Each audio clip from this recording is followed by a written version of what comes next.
Your Honor. All rise. Season 3, Episode 11, Thursday, December 18th, 2025. Yes, sir. All clear. You may be seated.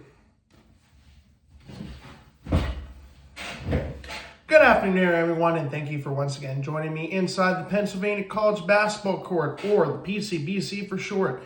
This is Season 3, Episode 11 of this wonderful podcast/series here on YouTube. Seasons 1 and 2 are linked in my Instagram page down below at the bottom. Or you can just look it up in my bio page at the Honorable Judge Noah, or search NWS 1999 in your search engine bar, and you will find this guy right here. I am your host, the Honorable Judge Noah, reporting live from the hometown and main base of the PCBC, Slippery Rock, Pennsylvania. Before we begin today's episode, before I explain what's going to be occurring, there was unfortunate news that happened earlier this past weekend, with the passing of West Virginia State guard Ishmael Smith. My thoughts and prayers are with him and his family, with his teammates, basketball team of West Virginia State University, the college itself, and the city of Institute, West Virginia, through this very unfortunate time. I mean, my thoughts and prayers go to the family of Ishmael Smith. And if there's any other breaking news that occurs, I always post it. I try to post it on here, but I mostly will post it on my Instagram page, so keep an eye on that. With that being said, in today's episode, we're going to be recapping 12 games that occurred over the course of this past few days. There were 3 games that we're going to be recapping from last Saturday, December 13th. 8 games that occurred this a couple days ago on Tuesday, the 16th, and then there was 1 game last night on the 17th. The next episode, episode 12, will be coming out on Tuesday, December 23rd, as we only have a handful of games to get through this weekend. We have 1 game tomorrow night, 8 games on Saturday, and 8 games on Sunday. So with it being a very short week, there will be the opportunity to film right before Christmas break, because believe it or not, after this episode is released, we have episode 12, which is coming on Tuesday, and then there's going to be 1 more episode, and then we're going to be in division play. We're going to be halfway through the season, so this season's going by pretty quickly so far. And once again, if you enjoyed this series so far, don't forget to hit that like button, leave a comment down below, and don't forget to subscribe to the PCBC and subscribe to this wonderful podcast/series here on YouTube. Greatly appreciated. So far, we're at 56 subscribers as of today. Very, very awesome news to hear. I did not think it was going to be even close to that number, but I'm very thankful. Hopefully hit maybe 80 by next season. Even if I get to like 70, that would be awesome. So thank you for those who have been spreading the news and subscribing to this wonderful series. It's greatly appreciated. With that being said, let's get this session underway. So to start off, we're going to have our athletes of the week from week 5. So this occurred last week, the week of December 8th through December 14th. Now, unfortunately, because there was a limited amount of games that occurred throughout last week, there's only 2 athletes of the week for this that we're going to be announcing. Next episode, when we talk about episode 12, there will be the 2 players in the East and 2 players in the West. But because of the limited amount of games that occurred, there was only 2 athletes of the week. So for the athlete of the week, it is Baden Forup of Pitt Johnstown, forward and junior from Mansfield, Ohio. He matched his career highs in 26 points and an 11-14 shooting performance and 4 of 5 from the free throw line, game high 11 rebounds and 1 block shot in just 25 minutes in a 113-84 win over West Virginia Wesleyan, who still has not yet to win a game so far. That occurred last Monday, December 8th at the UPJ Sports Center. The defensive athlete of the week goes to Lucas Morgan of Gannon University. He is a guard/forward and junior from Sydney, Australia. In 21 minutes, he had 7 steals and 7 rebounds and finished with 14 points, shooting 5 of 12 from the floor and 4 of 7 from the free throw line. And Gannon's win last Saturday, the 13th, against Saginaw Valley State, which we'll talk about here in just a few moments. The 12 games that we're recapping, only one game I got incorrect. We'll talk about that game here in just a moment. We'll start with our first game from Saturday. Commonwealth University of Lock Haven at Penn West Clarion, the Tippin Gymnasium. Turn my brightness up just a little bit. All right, here we go. In the first half, Clarion outscored Lock Haven 40-39. In the second half, Clarion outscored Lock Haven 44-35.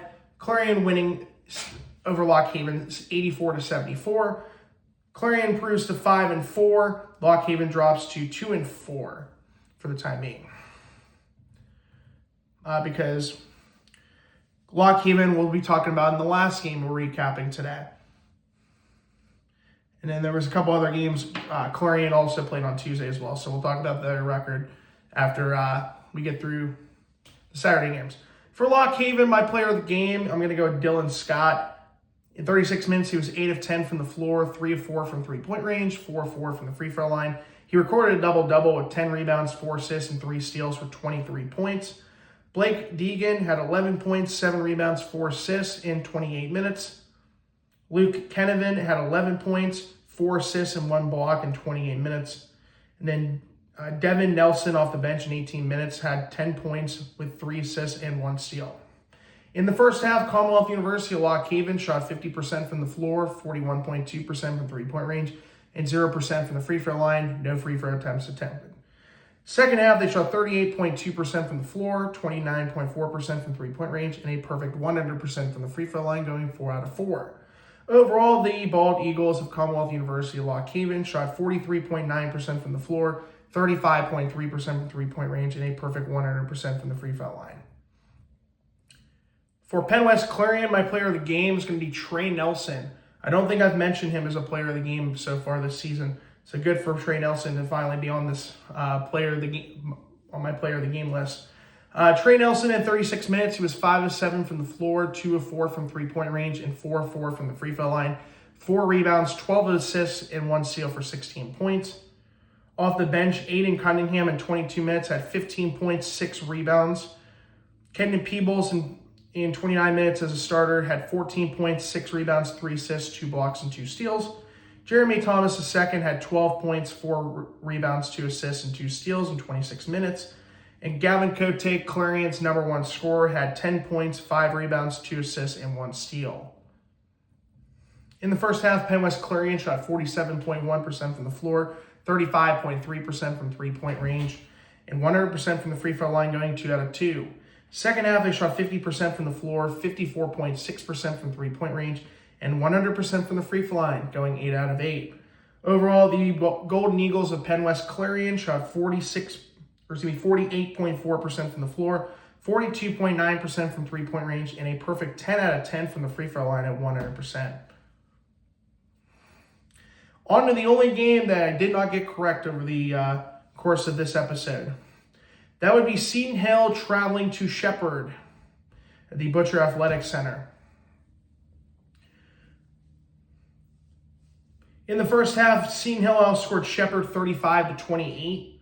Second half, Shepherd outscored Seton Hill 31-24, requiring overtime. In overtime, Shepherd outscored Seton Hill 7-4. Shepherd winning 66-63. The Rams improved to 4-4, while the Griffins dropped to 7-2. My player of the game for Seton Hill, there we go, is Camden Brewer. In 41 minutes out of a possible 45 minutes played, he shot 7 of 13 from the floor, 5 of 10 from three-point range, and 2 of 3 from the free throw line. He had 4 rebounds and 1 steal for 21 points. Kendrick Curtis recorded a double-double, playing 41 out of a possible 45 minutes, with 14 points, 12 rebounds, 6 assists. Eder Ortiz played the most minutes of any player for Seton Hill, playing 42 minutes. He had 12 points, 8 rebounds, 3 assists, 3 blocks, and 2 steals. In the first half, Seton Hill shot 53.9% from the floor, 50% from three-point range, 66.7% from the free throw line. Second half, they shot 40% from the floor, 33.3% from three-point range, and 50% from the free throw line. In overtime, they shot 28.6% from the floor, going 2 out of 7, 0% three-point range, going 0 of 2, and did not take any free throw attempts, so 0%. Overall, the Griffins of Seton Hill shot 44.8% from the floor, 38.9% from three-point range, and 57.1% from the free throw line. For Shepherd, my player of the game is a guy who came off the bench. That is Elaine Wardlaw. In 37 minutes off the bench, he was 9 of 16 from the floor, 4 of 9 from three-point range, 0 of 1 from the free throw line, had 4 rebounds, 1 steal, and 1 block for 22 points. Marcus Banks had a double-double. 41 minutes, he had 18 points, 10 rebounds, 7 assists, and 4 steals. And Brody Davis had 11 points, 5 rebounds, 1 assist, and 1 block in 41 minutes. In the first half, Shepherd shot 25% from the floor, 33.3% from three-point range, and a perfect 100% from the free throw line, going 12 out of 12. In the second half, they shot 46.4% from the floor, 33.3% from three-point range, and 100% from the free throw line, going 2 out of 2. In overtime, they shot 42.9% from the floor, going 3 out of 7. They did not take any three-point field goal attempts, and they went 1 out of 5 from the free throw line to 20%.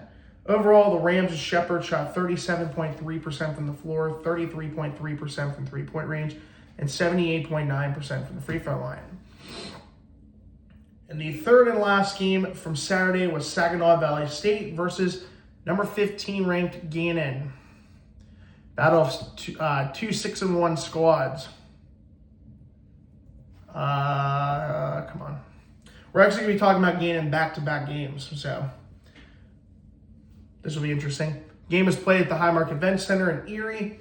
In the first half, Gannon outscored Saginaw Valley 49-27. Second half, Gannon outscored Saginaw Valley 46-40. Gannon winning 95-67. It feels like every game I've talked about so far, well, at least the majority of them, have been blowouts. No surprise. This isn't even their biggest win of the 2 games we'll be talking about. Gannon improves to 7-1 for the time being. Saginaw Valley State drops to 6-2.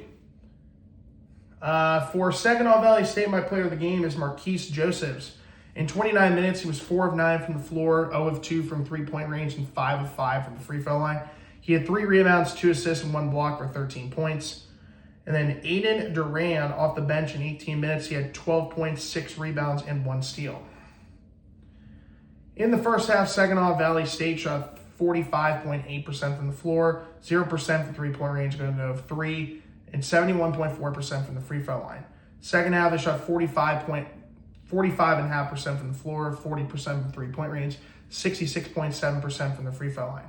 Overall, the Cardinals of Saginaw Valley State shot 45.6% from the floor, 34.8% from three-point range, and 70% for the free throw line. Finally, get to talk about this guy for the first time in feels like ages. My player of the game for this matchup was Pace Proser. 27 minutes, he was 5 of 15 from the floor, 0 of 5 from three-point range, 5 of 6 from the free throw line, 5 rebounds, 4 assists for 15 points. Victor Desmond in 21 minutes had 14 points, 7 rebounds, 3 assists, 4 blocks, and 1 steal. Lucas Morgan, the defensive athlete of the week, had 14 points, 7 rebounds, 7 steals in 21 minutes. Lucas Akasi off the bench in 22 minutes had 13 points, 6 rebounds, 3 assists, 1 block, and 4 steals. And Precious Adiaru had 12 points, 4 rebounds, 1 assist, and 2 steals. In the first half, Gannon shot 44.7% from the floor, 20% from three-point range, and 44.4% from the free throw line. Second half, they shot 34.2% from the floor, 21.4% from three-point range, and 88.2% from the free throw line. Overall, the Golden Knights of Gannon shot 39.8% from the floor, 20.7% from three-point range, and 73.1% from the free throw line. So I will mention, when Gannon does have flaws, they can't shoot the three-pointer, especially their number 1 scorer, their number 2 scorer, which is Pace Proser. He's shooting 20% lower in three-point field goal percentage than Kamani Marrero. And he's shooting about 15% less, actually almost 20% less than Kamani Marrero. So, yeah. To say that Pace Prosser is having a disappointing sophomore slump, it would be an understatement. People are probably going to vote for him for winning PCAC West Athlete of the Year, which I think is ridiculous. He's not even the best player on his team right now. Moving on to the Tuesday games, we said we were sticking with Gannon. That's what we're going to do. Taking on Kutztown. Another embarrassing game for Kutztown. What a surprise. Although if this was football, it would be the exact opposite. Kutztown would blow out Gannon by like 40 points relatively easily. Again, we're at the Highmark Events Center for Gannon and Kutztown. In the first half, Gannon outscored Kutztown 46-21. Second half, Gannon outscored Kutztown 60-27. Gannon winning 106-48. Oof. Gannon improves to 8-1. Kutztown drops to 2-3. This is only their 5th game of the year. That's crazy. For Kutztown, my player of the game is a pretty easy one. That is Jordan Nakoa Abisolo. In 25 minutes, he was 7 of 9 from the floor and 0 of 2 from the free throw line. He had 9 rebounds and 2 blocks for 14 points. In the first half, Kutztown shot 34.8% from the floor, 0% from three-point range, going 0-4, 100% from the free throw line, going 5 out of 5. Second half, they shot 42.9% from the floor, 22.2% from three-point range, and 3.9% from the free throw line.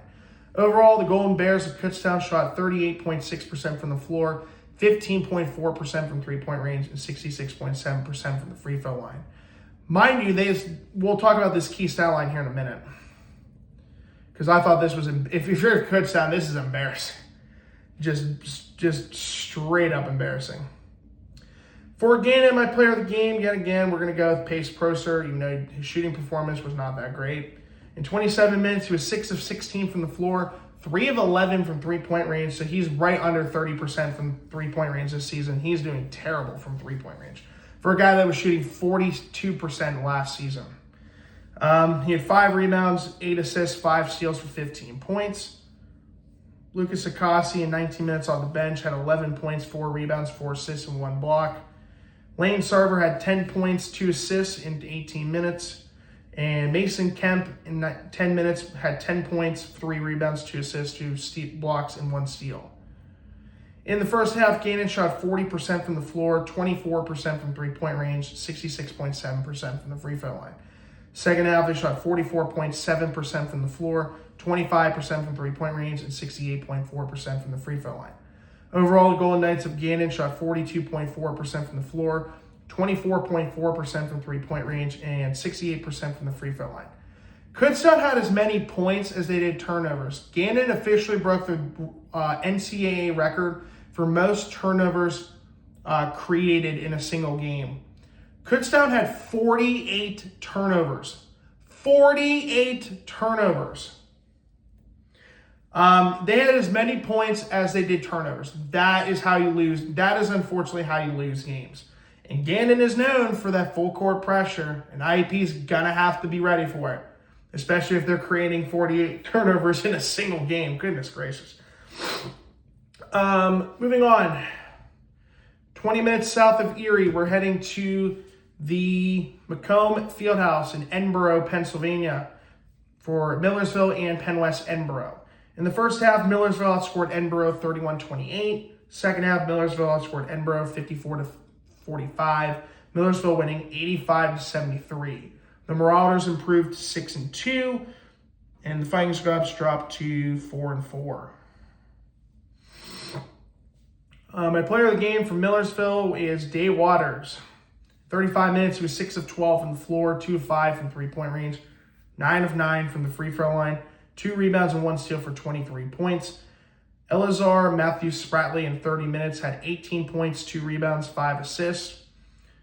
Siraj Ali had 13 points, 4 rebounds, and 1 steal in 26 minutes. Cesar Chalombo had 12 points, 15 rebounds, and 2 blocks in 28 minutes, recording a double-double. And Amir Hurst had 10 points, 1 rebound, and 1 block in 34 minutes. In the first half, Millersville shot 41.4% from the floor, 20% from three-point range, and 62.5% from the free throw line. Second half, they shot 63% from the floor, 28.6% from three-point range, and 90% from the free throw line. Overall, the Marauders of Millersville shot 51.8% from the floor, 28.6% from three-point range, and 90% from the free throw line. 82.1% from the free throw line. 90% was in the second half. And there was a technical foul, which was assessed to Sir Roger Lee. For Edinburgh, kind of a sneaky pick here he could be a dark horse for PCAC Athlete of the Year, though I don't think he will win, is Rowan Carmichael, who is my player of the game. In 36 minutes, he was 8 of 13 from the floor, 7 of 10 from three-point range, 0 of 1 from the free throw line, 4 assists and 1 block for 23 points. Evan Berger had 21 points, 8 rebounds, 3 assists, and a block in 39 minutes. And Mekhi Reynolds had 11 points, 4 rebounds, and 7 assists in 35 minutes. In the first half, Penn West Edinburgh shot 40.7% from the floor, 54.6% from three-point range, and 0% from the free throw line, going 0 of 1. Second half, they shot 45.7% from the floor, 44.4% from three-point range, and 5 of 5 from the free throw line, and 100%. Overall, the Fighting Scots of Penn West Edinburgh shot 43.5% from the floor, 48.3% from three-point range, and 83.3% from the free throw line, with a technical foul that was assessed to Dakari Bradford.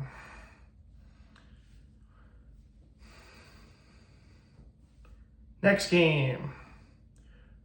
Traveling down to Clarion at the Tippin Gymnasium once again. East Stroudsburg travels to Tippin to take on Penn West Clarion, which was on Tuesday. In the first half, East Stroudsburg outscores Clarion 43-29. Second half, East Stroudsburg outscored Clarion 43-32.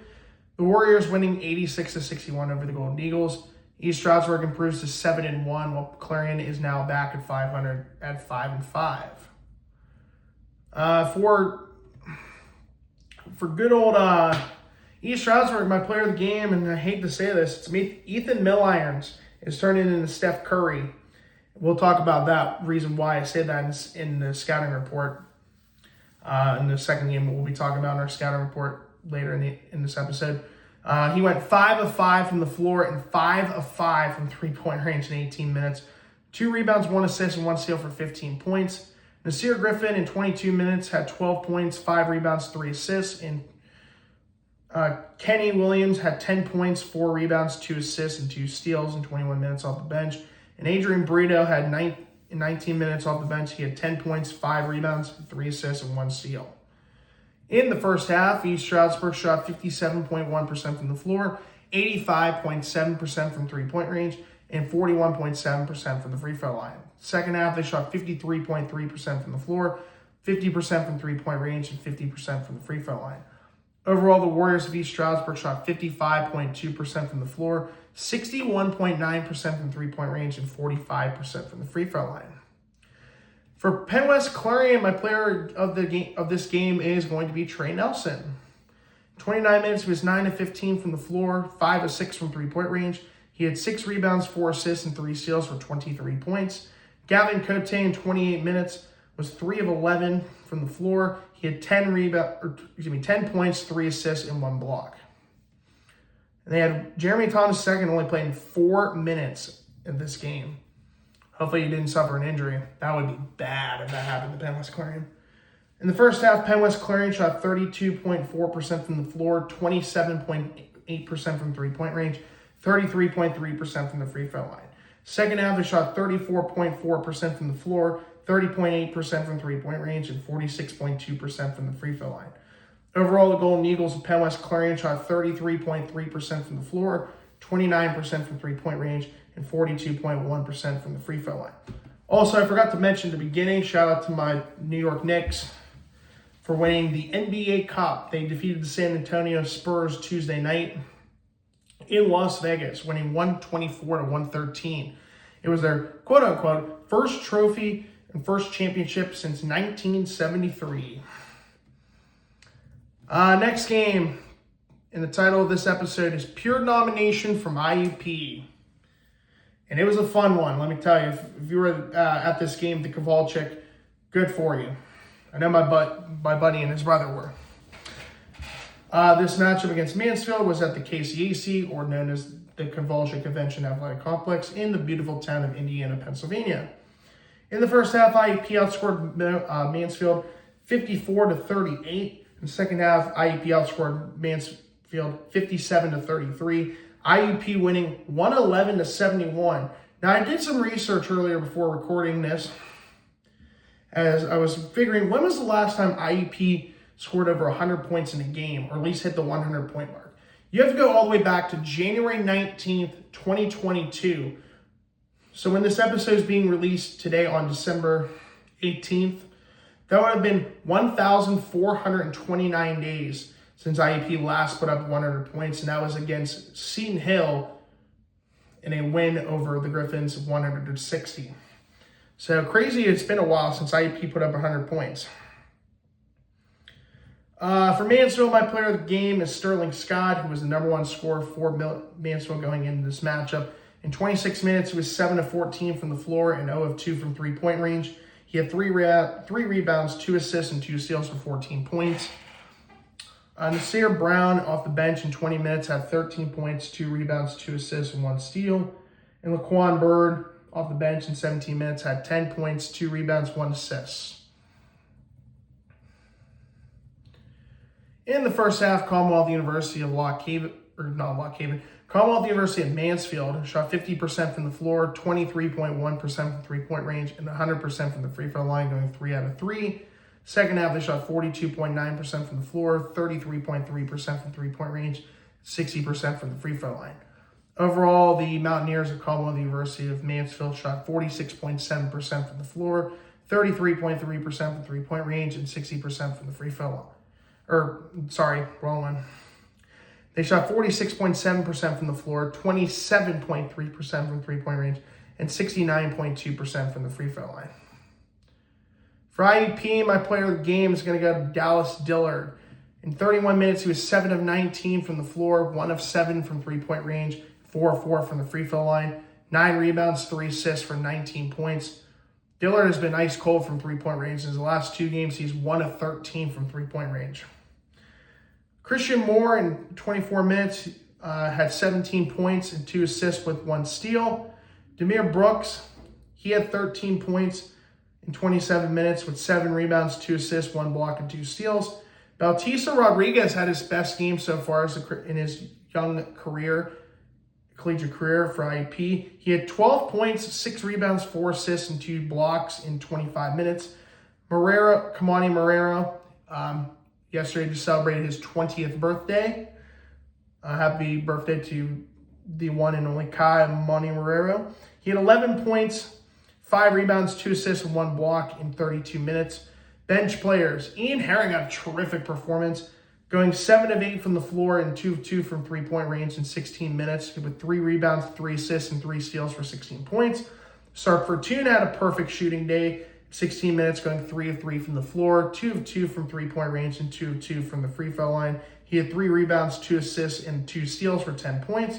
Luke Triggs also had a perfect shooting day, 12 minutes, went 4 of 4 from the floor and 1 of 1 from three-point range, 4 rebounds and 1 assist for 9 points. Tyler Grove at 15 minutes, still struggling this year. 2 of 9 from the floor, 0 of 6 from three-point range. He did have 5 rebounds and 3 steals with a total of 4 points. And Anthony Watson checked in for IUP for the first time this season, played 2 minutes, went 0 of 1 from the floor, which was a 3-point attempt, and had 0 points. In the first half, IUP shot 47.7% from the floor, 42.9% from three-point range, and a very impressive 100% from the free throw line, going 6 of 6. I believe they have gone 13 out of 13 in the first half in their last 2 games, so that's a good number. And in the second half, they shot 58.3% from the floor, 35.3% from three-point range, and 81.8% from the free throw line. Overall, the Crimson Hawks of IUP, shout out to the beloved Dawn, who supports the IUP Crimson Hawks a ton, who usually sits right by me when I go to IUP games. They shot 52.5% from the floor, 38.7% from three-point range. And this is a key one. This is where I like to see this number and keep increasing for IUP. They shot 88.2% from the free throw line, which now puts them above 60% overall for the season. They're at 61.7%. They are actually very close to not being the worst free throw shooting team in the conference. So those are definitely numbers I like to see improve, is those free throw shooting. If they can do that, have a really good free throw shooting performance, they are going to compete with anyone in that conference, especially with Gannon, because they have the advantage in three-point shooting right now, and I think they have the advantage overall shooting-wise.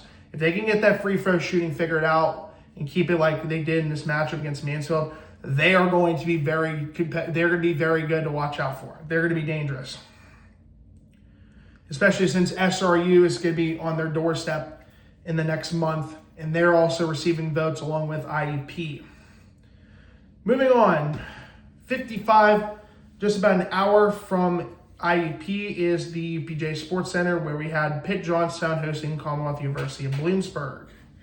In the first half, Pitt Johnstown outscored Bloomsburg 50-36. In the second half, Pitt Johnstown outscored Bloomsburg 49-35. Pitt Johnstown winning by 28 points to improve their record to 7-3, while Bloomsburg drops to 2-5. My player of the game for Bloomsburg is Cody Johnson. Off the bench in 16 minutes, he was 5 of 9 from the floor, 2 of 2 from three-point range, and 4 of 4 from the free throw line. He had 1 rebound, 1 assist, and 1 steal for 16 points. Kaba Murray, guy who IUP will be facing, he'll be facing his former team in 2 days' time, in approximately just under 48 hours from now. In 17 minutes, he went 5 of 7 from the floor. He had 12 points, 1 rebound, 2 assists, and 5 steals. So easily his best game as a collegiate player so far. And then George Sabatini in 26 minutes, he had 12 points, 4 rebounds, and 1 assist with 1 block. In the first half, Commonwealth University of Bloomsburg shot 37.5% from the floor, 44.4% from three-point range, and 80% from the free throw line. Second half, they shot 48.4% from the floor, 37.5% from three-point range, and 100% from the free throw line, going 2 out of 2. Overall, the Huskies of Commonwealth University of Bloomsburg shot 42.9% from the floor, 41.2% from three-point range, and 83.3% from the free throw line, with a technical foul being assessed to Cody Johnson. For Pitt Johnstown, my player of the game, I'm going to go with Baden Forup again. Even though Jay Rose had the most points scored, Baden Forup had another incredible double-double performance. 23 minutes, he was 9 of 11 from the floor and 1 of 3 from the free throw line. He had 15 rebounds, 3 assists, 1 block, and 1 steal for 19 points. Jay Rose, as I just mentioned, the number 1 scorer in this matchup for Pitt Johnstown. He had 21 points, 4 rebounds, 2 assists, and 3 steals in 20 minutes. Will Kromka had 16 points, 7 rebounds, 3 assists, and 1 steal in 29 minutes. Vinny Cugini in 16 points, 2 rebounds, 2 assists, and 2 steals in 28 minutes. And Adam Belinsky had 10 points, 2 rebounds, 3 assists, and 4 steals in 26 minutes. In the first half, Pitt Johnstown shot 61.3% from the floor, 14.3% from three-point range, and 78.6% from the free throw line. In the second half, they shot 58.9% from the floor, 37.5% from three-point range, and 50% from the free throw line. Overall, the Mountain Cats of Pitt Johnstown shot 59.4% from the floor, 26.7% from three-point range, and 72.2% from the free throw line, with a technical foul that was assessed to Jay Rose. Next game, heading back to my hometown, in the main area of the PCBC, Slippery Rock, Pennsylvania, at the Barno Fieldhouse, as SRU took on Shepherd. In the first half, SRU outscored Shepherd 44-31. Second half, Shepherd outscored Slippery Rock 30-26. But it was not enough, as Slippery Rock improves to 9-1 on the season with a 70-61 win over Shepherd, and the Rams dropped to 4-5. Slippery Rock, man, they are sneakily good right now. They could be in the top 25 pretty soon, if the way they're playing right now, especially with that trio of freshmen of Brady Mayo, Dave Givner, and RJ Sledge, along with the veteran Ike Herster.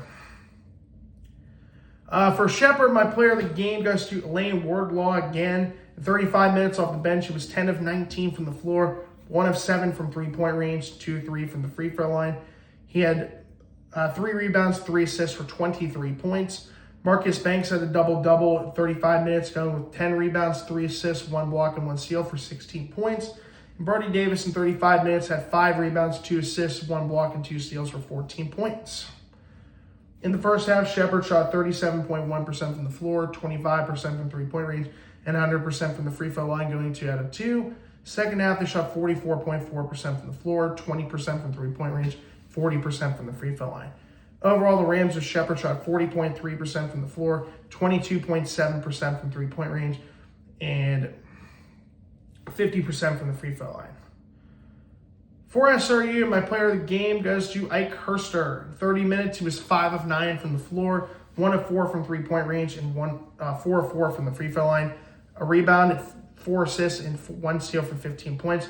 Also, Isaac James and Elijah Hill, I'm pretty sure they're both redshirt freshmen too, so they have a really young roster built for the future.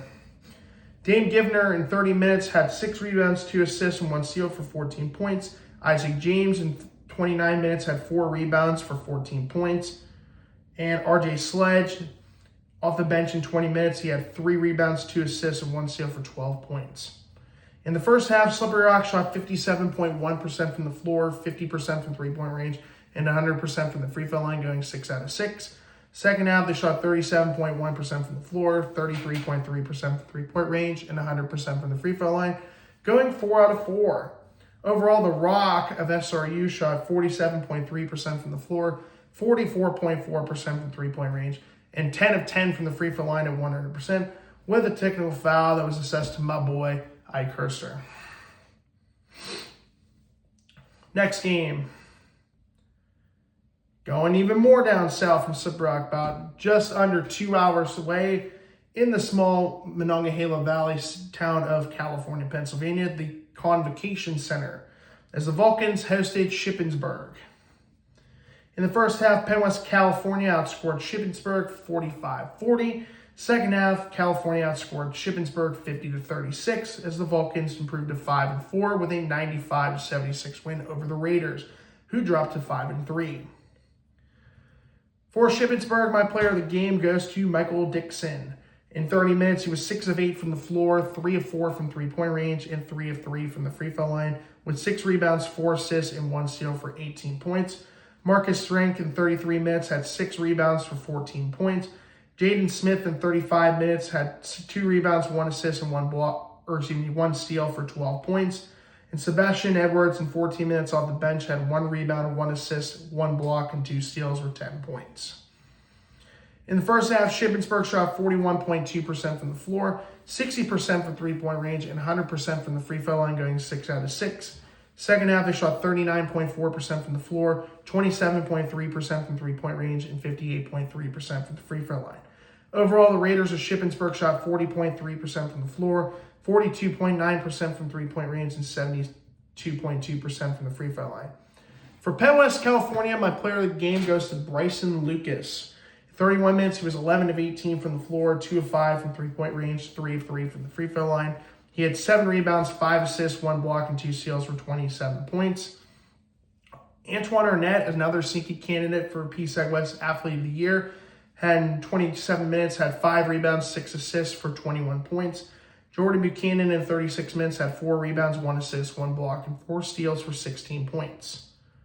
In the first half, Penn West California shot 54.3% from the floor, 22.2% from three-point range, and 62.5% from the free throw line.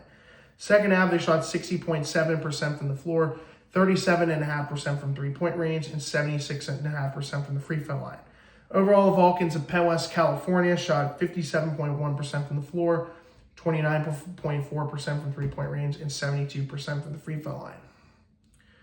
And the last game we get to from Tuesday, Westchester at Jefferson, heading to Philadelphia. And this game was played at the Gallagher Center. In the first half, Jefferson outscored Westchester 54-37. The second half, Westchester outscored Jefferson 46-25, as Westchester improves to 7-1 with an 83-79 win over the Rams of Jefferson, who dropped 6-5. So with that, I ended up going 8-0 on Tuesday, so a perfect 8-0 record on Tuesday. We still got one more game to get through. For Westchester, my player of the game goes to Jay Sean Williams. 21 minutes off the bench, he was 9 of 14 from the floor, 5 of 6 from three-point range, and 2 of 3 from the free throw line. 3 rebounds and 1 steal for 25 points. Dylan Blair, in 34 minutes, he had 6 rebounds, 5 assists, and 4 steals for 15 points. And Ruben Rodriguez, in 37 minutes, had 7 rebounds, 4 assists, and 4 steals for 13 points. In the first half, Westchester shot 34.2% from the floor, 21.4% from three-point range, and 66.7% from the free throw line. Second half, they shot 40.5% from the floor, 63.6% from three-point range, and 60% from the free throw line. Overall, the Golden Rams of Westchester shot 37.3% from the floor, 40% from three-point range, and 63% from the free throw line. For Jefferson, my player of the game goes to Jeremiah Dorsey. In 38 minutes, he was 5 of 10 from the floor, 1 of 4 from three-point range, and 5 of 6 from the free throw line. 6 rebounds, 4 assists, and 3 steals for 16 points. Sean Fullerton, in 35 minutes, had 3 rebounds, 3 assists, and 1 block for 14 points. Alex Bates, the fourth, in 25 minutes, had 1 rebound for 14 points. And Shane Kersone, in 13 minutes off the bench, had 6 rebounds, and a total of 10 points. In the first half, Jefferson shot 50% from the floor, 38.5% from three-point range, and 88.2% from the free throw line. Second half, they shot 25% from the floor, 11.1% from three-point range, and 80% from the free throw line. Overall, the Rams of Jefferson shot 39.7% from the floor, 27.3% from three-point range, and 84.4% from the free throw line, with a technical foul being assessed to Isaiah Thomas McLean. And the last game for episode 11 is Lock Haven in Seton Hill in the beautiful Westmoreland County seat of Greensburg, Pennsylvania.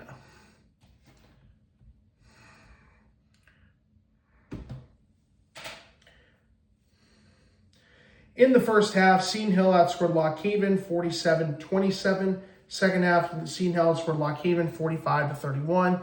Seton Hill improves to 8-2 with a 92-58 win over the Bald Eagles, who dropped to 2-5. For Lock Haven, my player of the game goes to Devin Nelson. In 22 minutes off the bench, he was 4 of 8 from the floor, 0 of 1 from three-point range, and 2 of 5 from the free throw line. He had 4 rebounds and 1 assist for 10 points. He was the only Bald Eagle that had double-digit points. In the first half, Commonwealth University of Lock Haven shot 40.7% from the floor, 30.8% from three-point range, and 25% from the free throw line. Second half, they shot 30.3% from the floor, 11.8% from three-point range, and 69.2% from the free throw line. Overall, the Bald Eagles of Commonwealth University of Lock Haven shot 35% from the floor, 20% from three-point range, and 58.8% from the free throw line. For Seton Hill, my player of the game goes to Kendrick Curtis, definitely one of the front runners for PCAC West Athlete of the Year right now. In 25 minutes, he was 6 of 11 from the floor, 1 of 3 from three-point range, 4 of 5 from the free throw line, recorded a double-double with 12 rebounds, 3 assists, and 1 steal for 17 points. Rashad Williams, in 26 minutes, had 7 rebounds, 6 assists, and 2 steals for 14 points. Adair Ortiz, in 28 minutes, had 8 rebounds, 3 assists, 2 blocks for 13 points. Camden Brewer, in 28 minutes, had 2 rebounds, 1 assist, and 1 steal for 13 points. And Gabe Gillespie off the bench in 19 minutes had 4 rebounds, 2 assists, and 2 steals for 13 points. In the first half, Seton Hill shot 51.6% from the floor, 47.1% from three-point range, and 100% from the free throw line, going 7 out of 7. Second half, they shot 48.6% from the floor, 31.3% from three-point range, and 54.6% from the free throw line. Overall, the Griffins of Seton Hill shot 50% from the floor, 39.4% from three-point range, and 72.2% from the free throw line. And with that, I got that game right. So with this episode, I got 11 out of 12 games correct. The only one I did not get correct was Seton Hill against Shepherd, which Shepherd won in overtime. With that, my record overall this year has been incredible this year compared to last year. It was at 65% last year, games I got correct. Got 191 out of 292 games. So far, I've gotten 95 out of 125 games correct. That is 76%, which is unbelievable so far. Can I keep it up in the second half of the season? We will have to wait and see. You can at least finish strong for the first part of the end of 2025. We'll have to wait and see. Now with that, we'll get to the games. Starting with tomorrow, 3 o'clock start. Bowie State travels to the Pasilla Gymnasium taking on Millersville. Bowie State is 3-9. Millersville is 6-2. Then we get to the Saturday games. 8 of them on the schedule. All 3 o'clock starts. First one is IUP at Bloomsburg, which we'll talk about here momentarily once we're done with the Sunday slate. Seton Hill 8-2 traveling to Mansfield, who is 1-7.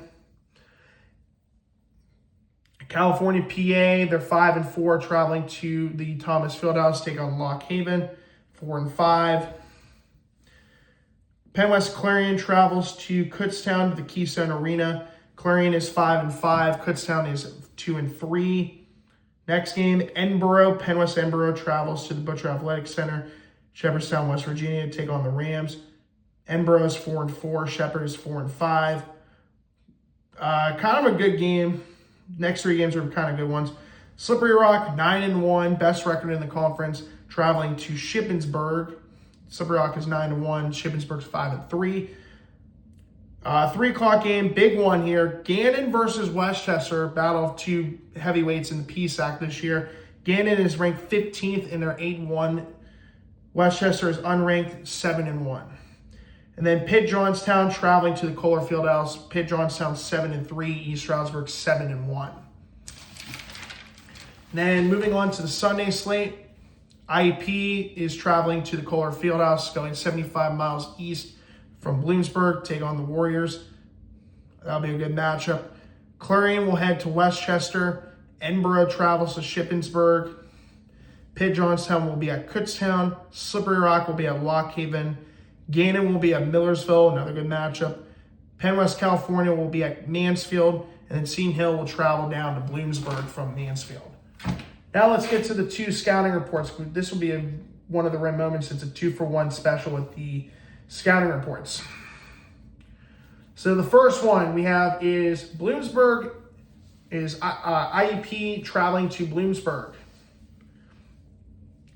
Bloomsburg in this matchup, they're 2-5 overall and 0-2 in conference play. They're second to last in the PCAC East, right in front of Mansfield. IUP is third in the PCAC West. They're 6-1 overall and 1-0 in conference play. They're in the third slot in the PCAC West. This will be the 60th all-time meeting between these 2 programs. IUP leads the all-time series 34-25. Last time these 2 teams met, you got to go all the way back to December 19th, 2023, a very infamous day for one Dallas Dillard. This was his last game that he played before the beginning of this season, as he had a near 2-year hiatus with a torn ACL. So this is definitely a quote-unquote revenge game for Dallas Dillard, as IUP won that matchup 74-71 at the Convention Athletic Complex. That game was played at the time between the game that is being played and the last time these 2 teams met. That was 732 days ago. That was just 2 years ago. This matchup will be played on December 20th at 3 p.m. Eastern at the Nelson Fieldhouse in Bloomsburg. Travel time from the KCAC to the Nelson Fieldhouse is about 182 miles, or just under 293 kilometers, 2 hours and 54 minutes travel time. 7 key elements of the Honorable Judge knows fundamentals of basketball. Like I said in the last episode, if your team is either ranked number 1 or ranked number 17, it's an automatic winner. And that's where we're starting off with, because in points per game, IUP is getting the check mark for this one, as they are 6th in the conference at 88 points per game. Bloomsburg is dead last at 66.1 points per game scored. So they check mark goes to IUP. Another one you can put a check mark on is IUP's their defense is number 1 in the PCAC, averaging 69.3 points per game allowed. Bloomsburg's in the top 5 at 72.1. They're 5th in the conference, but the check mark will go to IUP. Field goal percentage, IUP is an automatic winner because they're shooting 50.3% from the floor. That's 3rd in the conference. Bloomsburg is dead last at under 40% at 39.6%. 3-point field goal percentage. IUP is at 38.2. They're in a three-way tie with Seton Hill and I believe Kutztown for 3-point field goal percentage.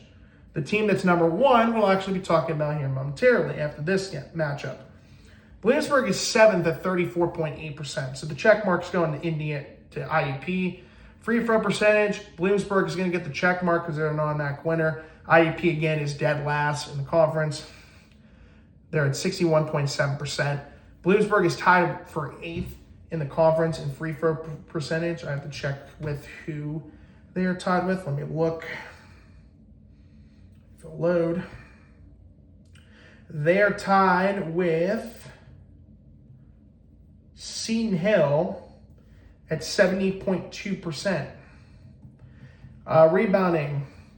IUP is at 37 rebounds per game. They're 10th in the conference. Bloomsburg is tied in 14th place in rebounding with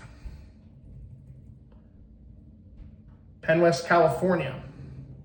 So the advantage goes to, the check mark will go to IUP. And assist to turnover ratio on MAC winner. IUP is second in the conference, 1.39 assists per turnover. Bloomsburg is dead last at 0.53 assists per turnover. So IUP, once again, is heavily favored. This is probably their second easiest matchup on the schedule. So IUP definitely favored in this matchup. Let me pull up. I completely forgot to put up. Okay, wait. Yeah, there we go. Let's look at the top three scores from each team. So again, no slight change for IUP in the number 2 and number 3 spots just changed. That was Marrero dropping to number 3, and Moore is now in the number 2 spot. Dallas Stillers still leads the way in scoring at 18.3 points per game, 5.3 rebounds per game, shooting 43.7% from the floor and 33.3% from three-point range. Again, he has gone 1 out of his last 13 in his last 2 starts. Christian Moore is number 2 in scoring now, averaging 13.9 points, 1.6 rebounds per game. He's shooting 47.1% from the floor and 41.5% from three-point range.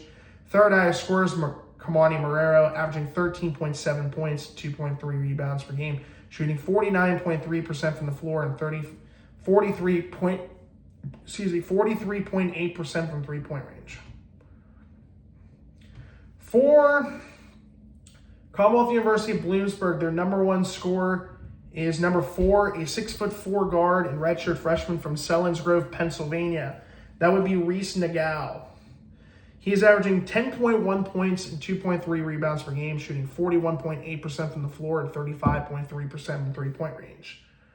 Their second highest scorer is number 12, a 6'2" guard and redshirt junior from Gainesville, Virginia.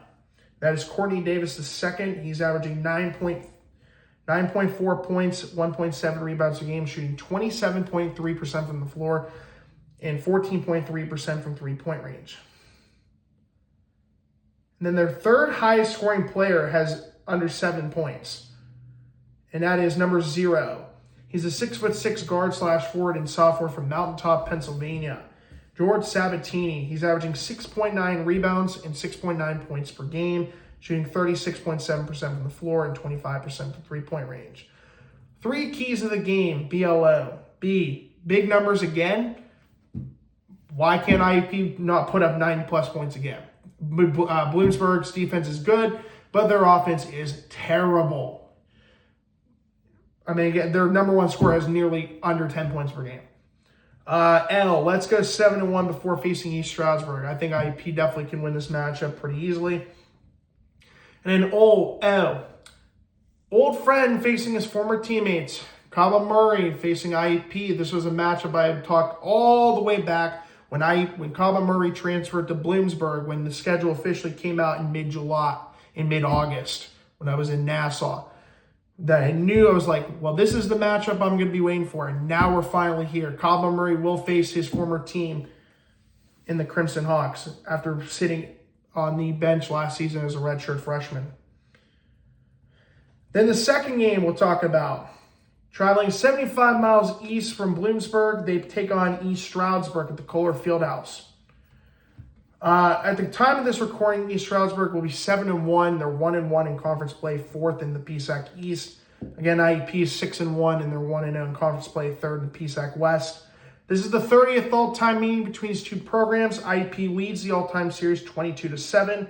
Last time these two teams met was December 30th, 2023. So at the time when this game ends up being played on Sunday, that would have been 722 days from December 21st, 2025, in which East Stroudsburg won 65-48. That game was a complete mess for IUP. Ethan Porterfield was playing that game. That was like Bryce Radford's first game back after Garvin Clark was academically ineligible to play in that game. That game was a mess from the get-go.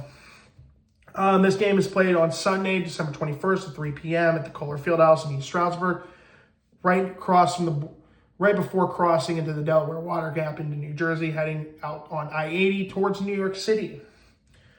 They're traveling 75 miles east from Bloomsburg from the 20th to the 21st, but the actual travel time from the KCAC to the Kohler Fieldhouse is about 253 miles or 312 kilometers, 4-hour travel time.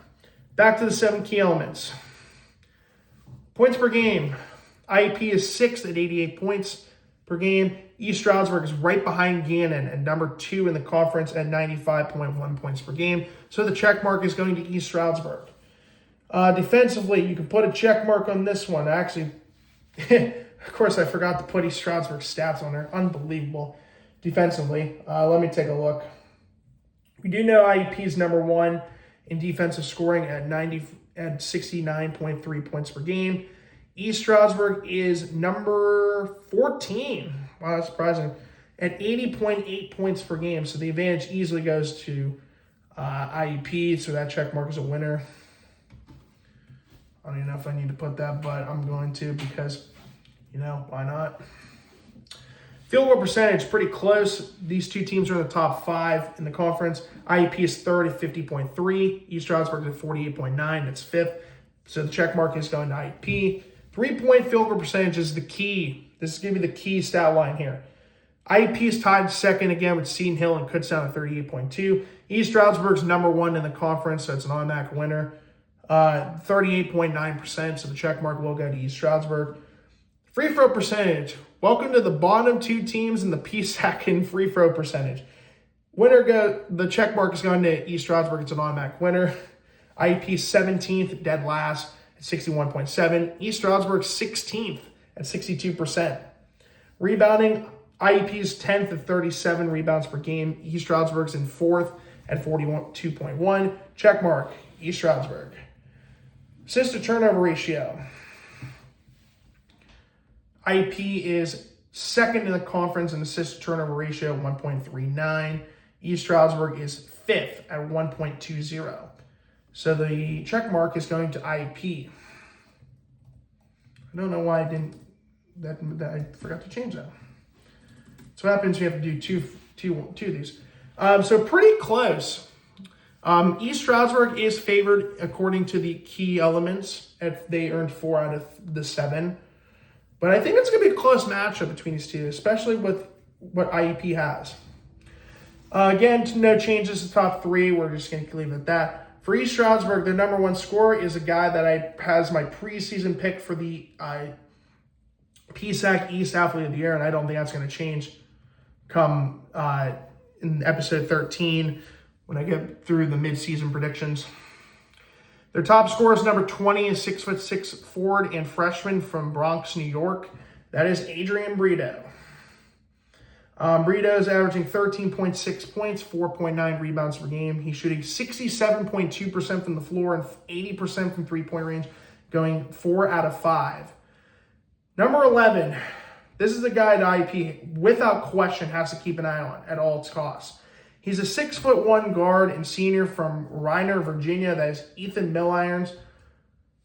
He is shooting, he's 13.5 points, 3 rebounds a game. He's shooting 60.3% from the floor and 61.5% from three-point range. He's made 3/5 of his three-point shots. That is not good for defensive teams, for teams to try to stop them on defense. Third highest scorer for East Stroudsburg, former foe from Lock Haven. His number 2 is 6'9" forward and senior from Harrisburg, Pennsylvania. He came in as an incoming transfer this year from Lock Haven. That is Kevin Coleman. I called him the DeMarcus Cousins of the PCAC with all the technical fouls. Although he's, I think, only had 1 technical foul so far, so that's very impressive. He's averaging 13 points, 3.5 rebounds per game, shooting 73.3% from the floor and 33.3% from three-point range, going 1 out of 3. ESU are the 3 keys of the game. Eliminate Brito's ability to get to the paint. Again, he's shooting 67% from the floor, and a lot of this point, his shots are coming from the paint. Stop Milirons and company from shooting the threes. Definitely Ethan Milirons, you gotta watch out for him, especially from three-point range. 61.5% from three-point range and 55 plus attempts. That is scary. And they have to keep an eye on him at all times. I would not be surprised if a guy like Ian Herring is on at all times. And then underdogs in this matchup. I think slightly, but there is a chance I think IUP wins. Though we'll see. On to my picks and predictions for the weekend. First off, Bowie State and Millersville. Give me Millersville. That's a win. I think Millersville wins that game easily. Saturday games. IUP and Bloomsburg. That's an easy win. Give me IUP all day long. Seton Hill and Mansfield. Give me Seton Hill. I'm sticking with them. California and Lock Haven. Give me Cal. Clarion and Kutztown. Give me Clarion. I think that game's going to be close. I could see Kutztown pulling off a win in that one.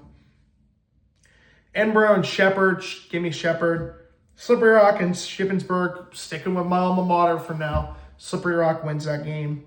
Gannon and Westchester. This could be a very interesting game. I could see Westchester pulling off this upset. However, I feel like Gannon is the better team of the two. Gannon wins barely.